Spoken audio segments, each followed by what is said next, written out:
Reverse Nordic curls look like nothing. You kneel down and you lean back. So why do people with strong legs find out in about 3 inches that they don't actually control their own body weight? And why does the biggest change from this move show up somewhere most people aren't even watching? Here's the trap. If you do it sloppy, it feels like a stretch. You think you get it in 1 rep. Then you do the honest version, hips forward, ribs stacked, and suddenly it isn't a stretch at all. It's a control test. And the part that fails first usually isn't what people blame. Here's the basic version. Kneel on something soft. Keep your hips pushed forward, light glute tension so you don't fold at the waist.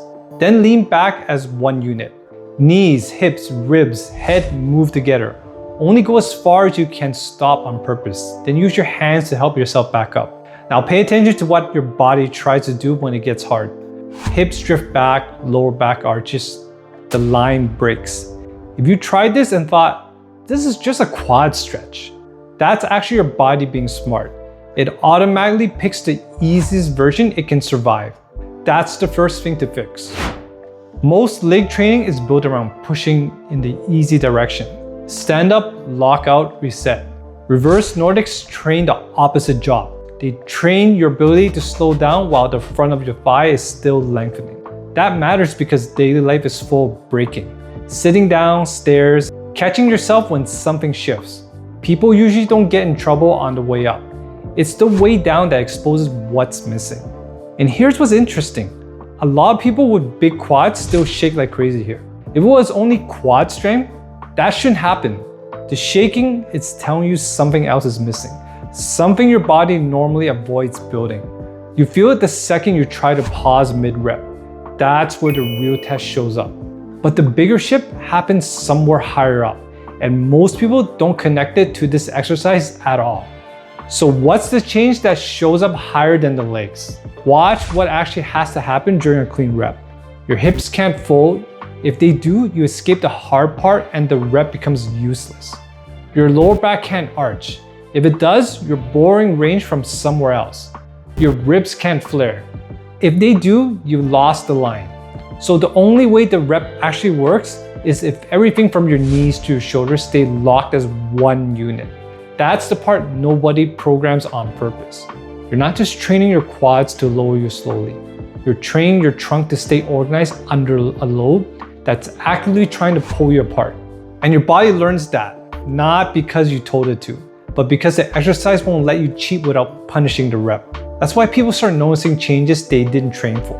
Standing up feels more solid, getting off the floor feels smoother, squats feel calmer. Your body starts trusting itself in position it used to avoid.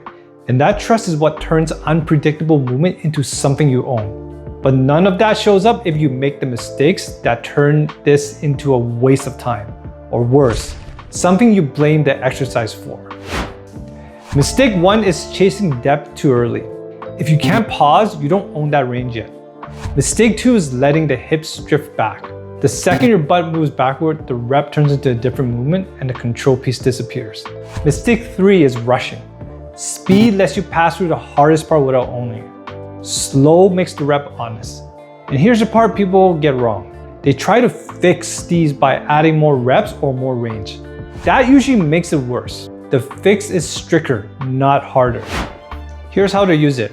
Do 2 or 3 sets of 5 reps, 3 to 5 seconds to lower. Use your hand assist to return. Now pick a range you can control. If your clean range is 3 inches, that's your range. Own it, make it smooth, make it repeatable. If you can barely lean back at all before the line breaks, put your hands on a chair or a bench behind you. Same rules, same clean line, but now you have something to catch you so you can actually practice the hard part instead of skipping it. Then progress 1 variable at a time. Lean back a little farther while keeping the same control. Slow the descent, or add a short pause at your end range. Keep the range honest, keep the line clean, and build control slowly. If you want this organized into a simple plan instead of guessing, my Stronger for Life program is linked below. Watch the video on screen and subscribe for more tips that keep you strong for life. Stay strong.